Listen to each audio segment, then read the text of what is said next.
Si vous avez cliqué sur cette vidéo, c'est probablement que vous avez déjà entendu parler du SMI, le Swiss Market Index, qui est l'indice boursier principal en Suisse et pour beaucoup d'investisseurs, la référence naturelle quand on parle du marché suisse.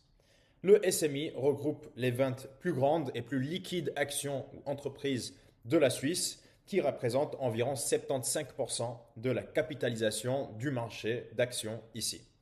Un point que beaucoup de gens ne réalisent pas vraiment au départ, c'est que pendant longtemps, trois entreprises à elles seules ont pesé une part tellement importante du SMI qu'un mouvement marqué de Nestlé, Roche ou Novartis pouvait influencer une très grande partie de l'indice.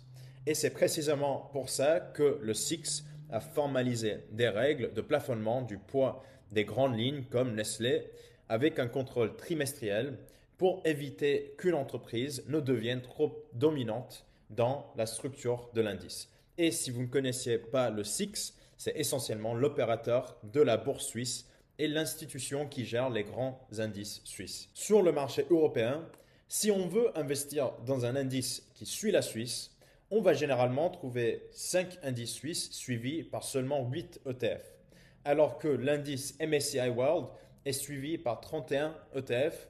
Et pour les États-Unis, les grands indices comme le S&P 500 et le MSCI USA représentent ensemble 37 ETF. Donc oui, le SMI est connu et respecté, mais c'est quand même beaucoup moins populaire que les grands indices mondiaux.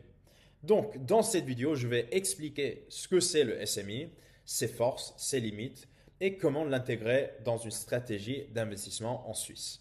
Moi, c'est Darius et si c'est la première fois que vous regardez une vidéo sur ma chaîne, ou même si ce n'est pas la première fois que vous regardez mes vidéos, je vous invite quand même à vous abonner si vous voulez mieux comprendre l'investissement en Suisse, la fiscalité suisse et la construction de patrimoine sur le long terme. J'ai fait plus de 7 ans d'études en finance, j'ai travaillé dans la plus grande banque en Suisse et depuis plusieurs années, j'accompagne des particuliers en Suisse à comprendre comment optimiser leur patrimoine.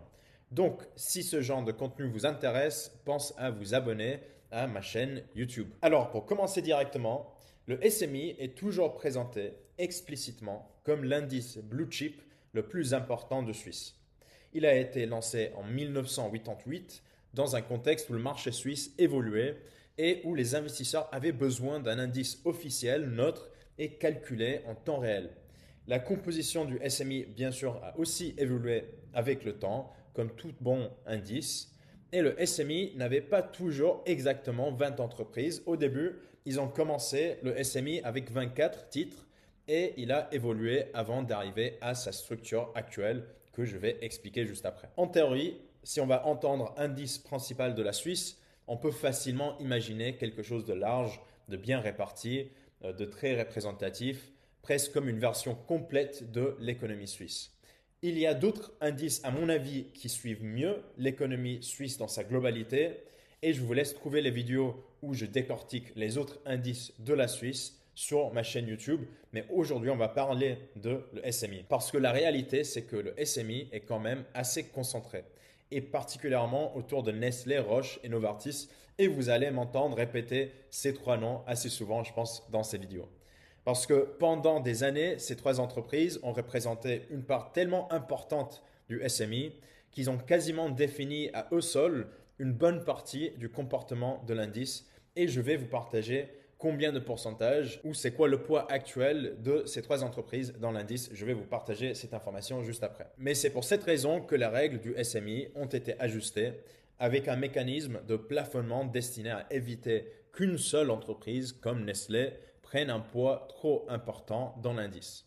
Aujourd'hui, le poids maximum d'une ligne est limité pour éviter des concentrations excessives dans l'indice. Par exemple, on voit ça clairement si on prend le ETF iShares qui va suivre le SMI. Le ETF va garder un poids maximum de 18% de chaque entreprise et ils ajustent ça sur une base trimestrielle. Mais même avec ces ajustements, le point de fond reste le même. C'est que ce n'est pas un indice qui est également réparti. Et même peu d'indices le sont.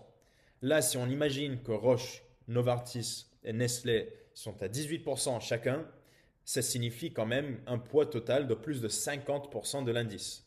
Et ça veut simplement dire que si une de ces grandes entreprises traverse une période un peu plus compliquée, ça va influencer directement le SMI, beaucoup plus que par exemple une entreprise comme Apple pourrait impacter l'indice S&P 500 aux États-Unis qui suit les 500 plus grandes entreprises aux États-Unis et c'est un peu l'indice principal là-bas.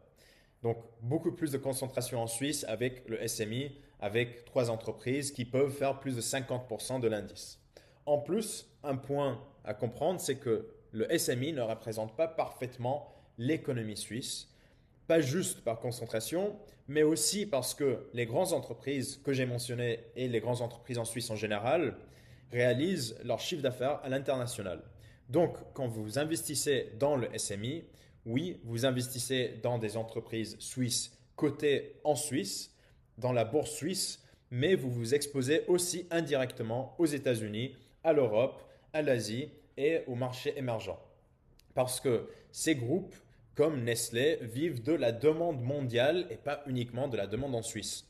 Donc, le SMI est suisse dans sa structure de cotation, dans sa place boursière, dans son image, mais économiquement, il est plutôt assez international. Maintenant, souvent, quand on parle des indices, on parle de leur structuration sectorielle, c'est-à-dire les différents secteurs qui sont représentés à l'intérieur de l'indice.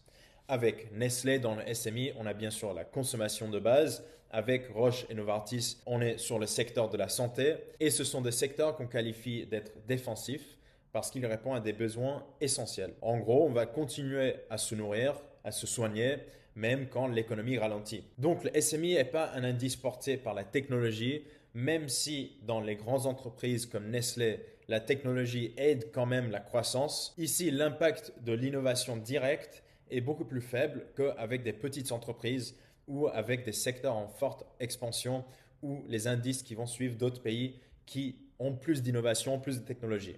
Donc, cette stabilité ou cette nature défensive, c'est à la fois une force, mais aussi une limite.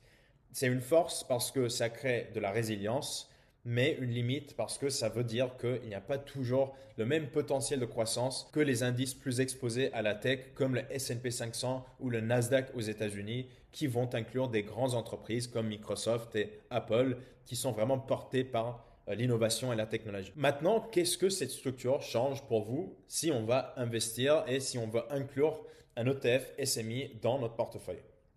D'abord, comme potentiellement plus de 50% de l'indice est Nestlé, Roche et Novartis, ça veut dire qu'avant d'acheter l'indice, vous devez bien comprendre les 3 indices, ces 3 actions et avoir des convictions sur leur performance.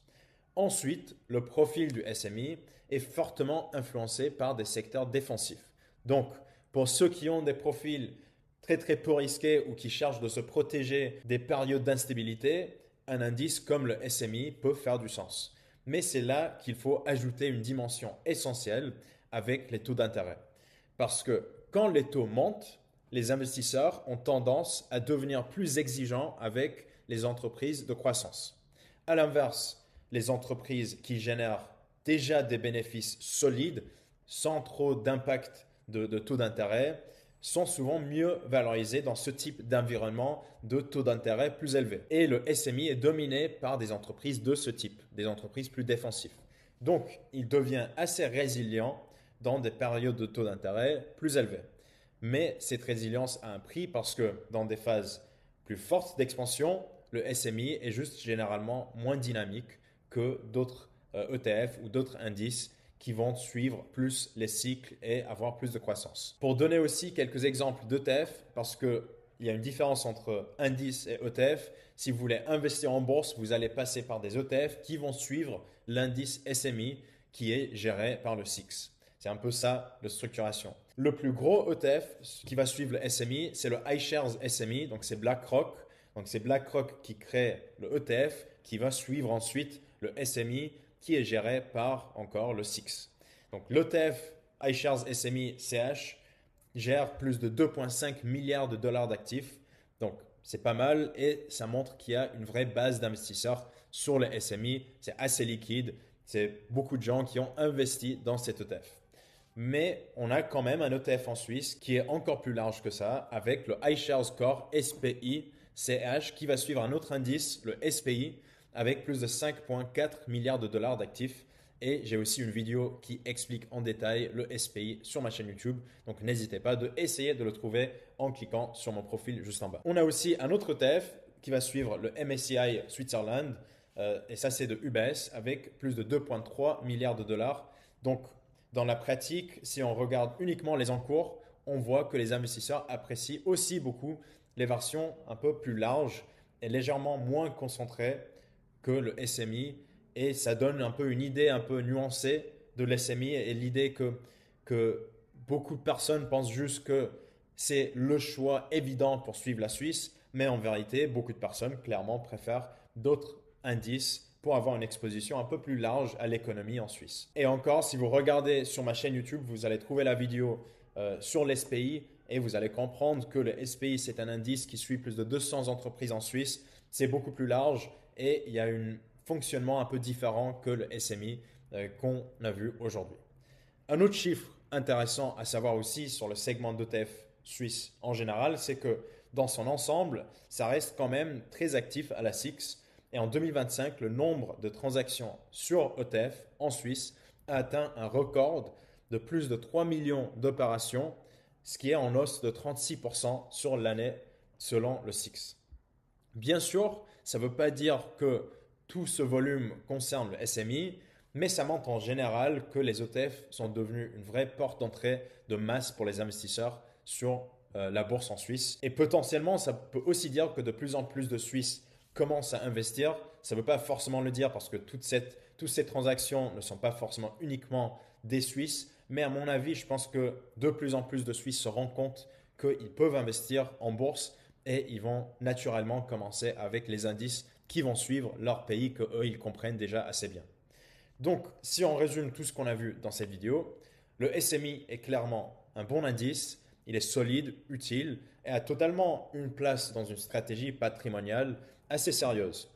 Mais il faut faire votre propre recherche sur les 20 entreprises dans l'indice, leur poids, les secteurs défensifs que le SMI contient et si c'est adapté pour votre portefeuille et aussi pour l'état actuel de votre portefeuille. Des fois même, le fait qu'il y ait un peu moins d'entreprises dans l'indice ou un peu plus de concentration dans l'indice, ça peut signifier que ça rend plus facile à suivre et à comprendre l'indice et à comprendre les mouvements.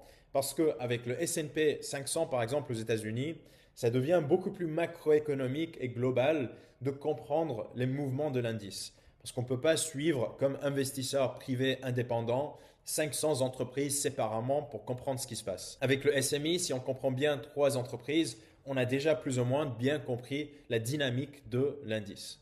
Mais il y a plein d'ETF aussi qui vont suivre la Suisse, comme j'ai mentionné avant. Donc, ça va dépendre de votre profil et ce que vous cherchez plus particulièrement. Si vous voulez investir en Suisse, ça ne veut pas dire que vous devez acheter le SMI. Regardez et comprenez ce que sont les autres indices et principalement, je pense, les plus intéressants ou comparables sont le SLI et le SPI et j'ai des vidéos sur ces deux indices aussi sur ma chaîne. Je vous invite aussi à regarder la masterclass gratuite sur l'investissement en bourse en Suisse qui se trouve dans la description de cette vidéo. Sinon, si cette vidéo vous a plu, vous pouvez laisser un like. Ça prend littéralement 2 secondes et ça m'aide énormément à continuer à produire ce type de contenu. Je vous avoue que pendant longtemps, quand moi je regardais des vidéos sur YouTube, je ne likais jamais. Je ne pensais pas qu'il y avait une raison de le faire. Je ne pensais pas que je gagnais quelque chose à le faire. Mais depuis maintenant que moi je crée des contenus moi-même, j'ai vraiment compris en tant que créateur à quel point c'est important pour l'engagement et pour donner plus de visibilité au contenu que je crée. Moi, mon objectif avec cette chaîne, c'est vraiment d'aider un maximum de personnes en Suisse à mieux comprendre les sujets liés à la finance et à l'investissement. Parce qu'en Suisse, on a souvent cette culture d'épargner, ce qui est très bien, mais sans forcément comprendre comment investir ou structurer intelligemment notre épargne sur le long terme. Donc concrètement, si vous likez cette vidéo, si vous laissez un commentaire, si vous vous abonnez à ma chaîne ou simplement juste de partager cette vidéo avec quelqu'un que vous connaissez, vous m'aidez directement à atteindre cet objectif d'aider un maximum de personnes en Suisse. Et imaginez même que vous allez aider quelqu'un d'autre en Suisse pour comprendre ces sujets et avoir plus d'exposition à les sujets liés à la finance en Suisse. Si vous avez des questions sur le SMI ou si vous voulez que je couvre d'autres indices sur d'autres pays ou sur d'autres secteurs, ou même juste d'autres sujets en général, dites-le moi dans les commentaires. Et sinon, à très bientôt dans une nouvelle vidéo financière.